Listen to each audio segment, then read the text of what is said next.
ناظرین، عمران خان کو علاج کے لیے نہ لانے پر جو درخواستیں ہیں، خاص طور پہ دو درخواستیں، ایک توہین عدالت اور دوسری نظر ثانی،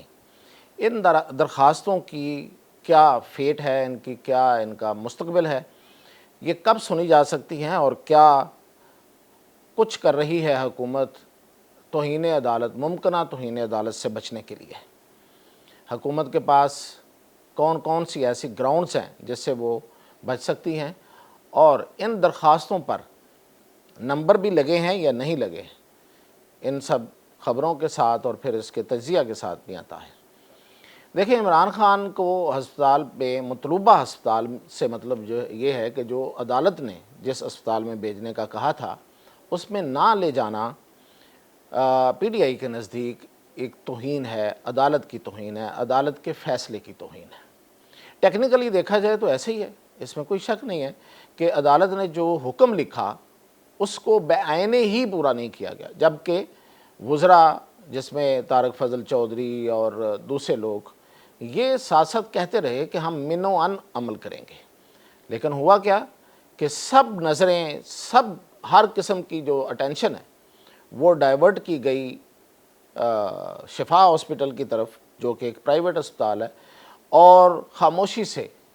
پمز اسپتال لے جایا گیا اور وہاں سے ان کو جو بھی ٹیسٹ ہوئے وہ کروا کے واپس بھیج دیا گیا اسی رات۔ رپورٹرز ہیں کہ منہ دیکھتے رہ گئے، اور یہ اسلام آباد کی رپورٹنگ میں شاید پہلا واقعہ ہے یا کوئی دوسرا واقعہ ہوگا، لیکن اتنا کسی رپورٹر کا بے خبر رہنا، میں نے آج ایک ٹویٹ بھی کیا ہے، ویسے میرے ایک لاہوری سینئر جرنلسٹ نے مجھے تانا مارا ہے، کیونکہ میں ہمیشہ اسلام آباد کی جرنلزم کا قائل رہا ہوں، اور میں نے ہمیشہ کہا ہے کہ جو جرنلسٹ اسلام آباد کا جس جرأت کے ساتھ جرنلزم کرتا ہے وہ شاید اور کوئی نہیں کرتا۔ تو ظاہر ہے کہ میں لاہور میں ہوں تو لاہور والے اس بات کو مائنڈ بھی کرتے رہے ہیں، اور آج پھر ایک سینئر جرنلسٹ نے مجھے کہا کہ اب کہاں گئی اسلام آباد کی جرنلزم، کہ ایک بھی رپورٹر واقف نہیں تھا کہ عمران خان کہاں ہے۔ خبر چلنا نہ چلنا دوسری بات ہے، یہ پالیسی ہے، یہ سینسر ہے، جو بھی ہے، لیکن رپورٹرز کو تو علم تک نہیں ہوا، خبر تک بھنک نہیں پڑی۔ تو خیر، یہ ایک ہماری فرٹرنٹی کا ایک ایشو ہے، اس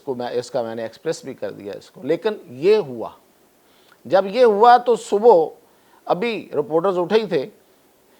ابھی اٹھے بھی نہیں ہوں گے شاید، تو عطا تارڑ جو کہ وزیر اطلاعات ہیں، جو کہ صحافیوں کے لیے اصل میں تو فیسیلیٹیٹر ہونے چاہیے، انہوں نے زور سے تمانچہ مارا رپورٹرز کے منہ پہ اور کہا کہ بھائی ہم یہاں لے گئے تھے، ادھر نہیں لے کے گئے۔ اچھا، اب اس پہ درخواست دائر ہو گئی، لیکن اس سے پہلے حکومت کی نظر ثانی درخواست دائر ہوئی۔ اس میں بھی تھوڑا سا ایسا معاملہ رہا کہ جس پہ شکوک و شبہات پیدا ہوئے کہ اسی دن جس دن یہ آرڈر پہ عمل درآمد حکومت کرنے جا رہی تھی، جس رات کو، اس دن ایک دفعہ پٹیشن فائل ہوئی، پھر واپس لی، پھر کہا گیا کہ نہیں اعتراض لگ کے واپس ہوئی ہے، پتہ نہیں کیا ہوا، لیکن اپلیکیشن واپس ہو گئی۔ اب اس سے اگلے دن جا کے درخواست جو ہے وہ پھر فائل ہوتی ہے، اور آج پتہ چلا ہے کہ اس پہ نمبر لگ گیا ہے۔ اب جو یہ نمبر لگا ہے حکومت کی نظر ثانی درخواست پہ، جو اپوزیشن کی درخواست ہے، یعنی کہ پی ٹی آئی کی درخواست ہے جو اس کی توہین عدالت کی، اس پہ نمبر نہیں لگا۔ آج جا کے کوشش کی بیرسٹر گوہر نے چیف جسٹس سے ملنے کی، لیکن ان سے ملاقات نہیں ہوئی۔ رجسٹرار کیا کہتے ہیں؟ رجسٹرار نے رپورٹرز کو کہا کہ دیکھیں یہ چیف جسٹس آف پاکستان کی ایک اسٹیٹڈ پالیسی ہے، اور یہ واقعی ہے۔ رپورٹرز کو جب انہوں نے اپنا عہدہ سنبھالا تھا تو اسی دوران جب وہ رپورٹرز سے ملے تھے تو انہوں نے کہا تھا کہ میں یہ نہیں ہونے دوں گا کہ ایک درخواست آ جائے اور کسی خاص وجہ سے اس پہ پہلے نمبر لگ جائے، تو یہ ترتیب سے نمبر لگیں گے۔ ہاں، یہ ضرور ہے۔ تو اس پہ رجسٹرار نے کہا کہ وہی اسٹیٹڈ پالیسی ہے، لیکن چیف جسٹس کا اختیار تو موجود ہے، وہ تو ختم نہیں ہوا۔ نئے رولز جو بنے تھے سپریم کورٹ کے، اس میں یہ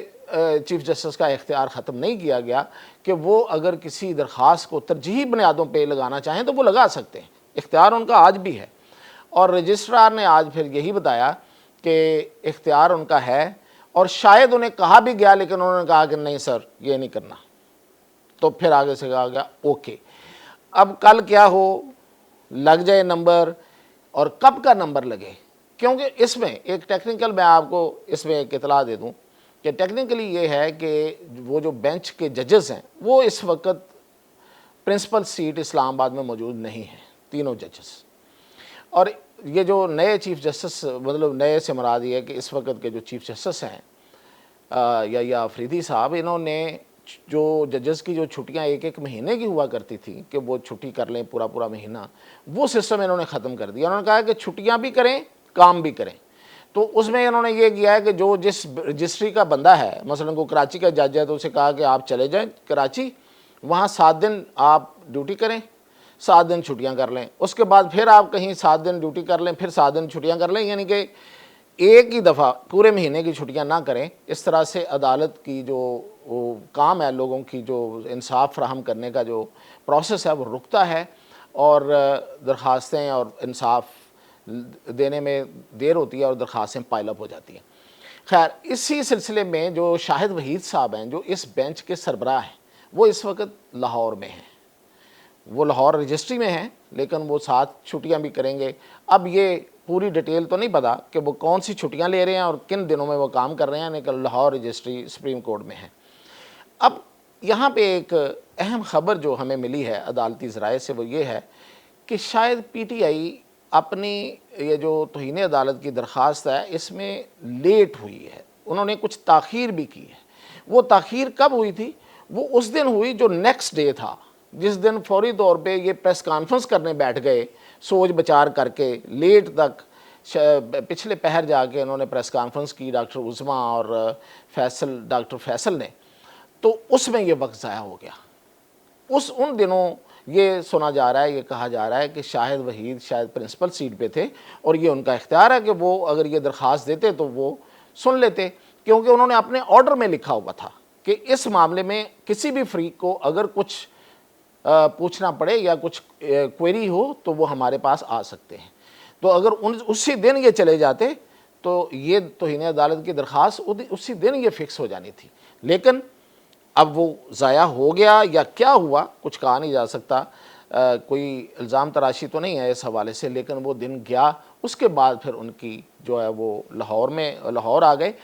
ویسے ٹیکنیکلی کہا جا رہا ہے کہ وہ لاہور میں بیٹھ کے بھی اس کو ٹیک اپ کر سکتے تھے، کر سکتے ہیں. اب کل کیا ہوگا یہ کچھ نہیں کہا جا سکتا، لیکن سو فار ان درخواستوں پہ ابھی تک نمبر نہیں لگے. کوششیں جاری ہیں، ممکن ہے کہ لگ بھی جائے، کیونکہ آج لطیف کھوسہ بھی ادھر گئے ہوئے تھے اور میں نے جیسے بتایا کہ بیرسٹر گوہر بھی. لیکن کہا یہ جا رہا ہے کہ یہ 14 ستمبر کو جب چھٹیاں ختم ہوں گی، اگر یہ آج کل میں اس پہ نہیں ہوتا، کوئی پرومپٹ ایکشن نہیں ہوتا، کوئی خصوصی طور پہ اس درخواست کو سننے کا کوئی اقدام نہیں ہوتا 1-2 دن میں، تو پھر یہ 14 ستمبر تک چلی جائے گی. 16 کو اس کی ویسی تاریخ ہے، اس فیصلے کے مطابق 16 کو اسی بینچ نے سننا ہے، تو وہ بینچ جو ہے وہ سن سکتا ہے. اب اس میں ایک قانونی طور پہ جو حکومت کوشش کر رہی ہے وہ یہ کر رہی ہے، مطلب کوشش میں نہیں یہ کہہ رہا کہ حکومت کر رہی ہے، لیکن حکومت اس صورتحال کا فائدہ اٹھا سکتی ہے. وہ کیا ہے کہ 3 قیدی اڈیالہ جیل کے وہ درخواستیں لے کے آ گئے ہیں، ان کی درخواستیں پہنچ گئی ہیں. انہوں نے ہائی کورٹ، اسلام آباد ہائی کورٹ میں بھی درخواستیں دی ہیں اور ساتھ ہی انہوں نے کوریئر کے ذریعے سپریم کورٹ کو بھی یہ درخواستیں پہنچا دی ہیں.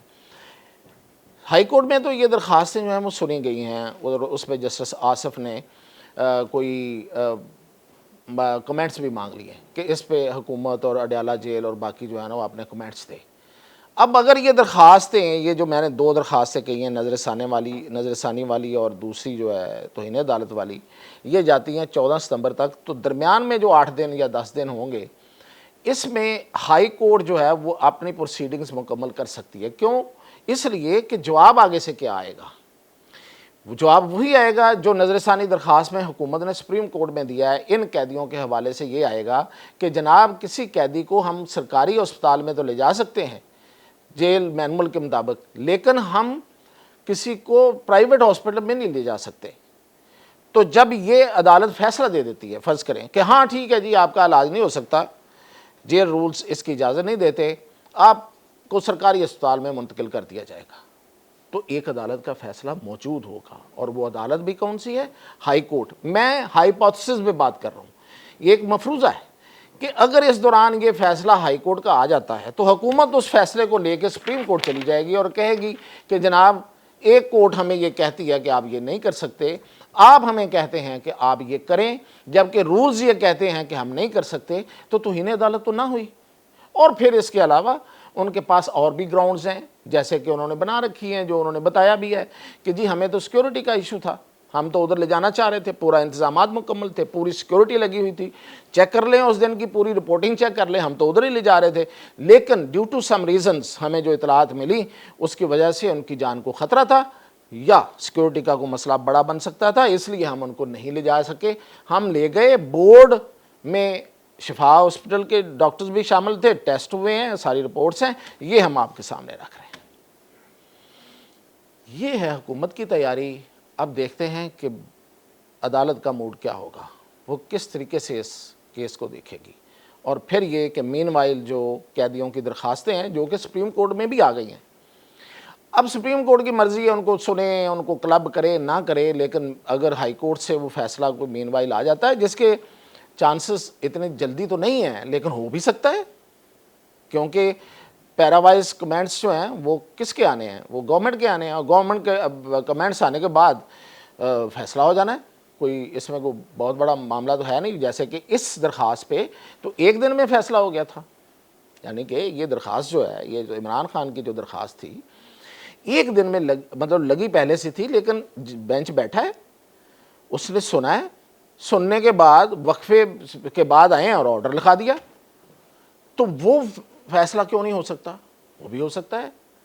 تو یہ ہے اس وقت قانونی پوزیشن کہ یہ درخواستوں کا اور ان پہ توہین عدالت کی درخواستوں کی کیا مقدر، کیا فیٹ ہے، کیا مستقبل ہے، اور حکومت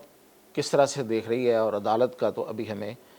اس دن ہی پتہ چلے گا جس دن یہ عدالت لگے گی۔ اجازت دیجیے۔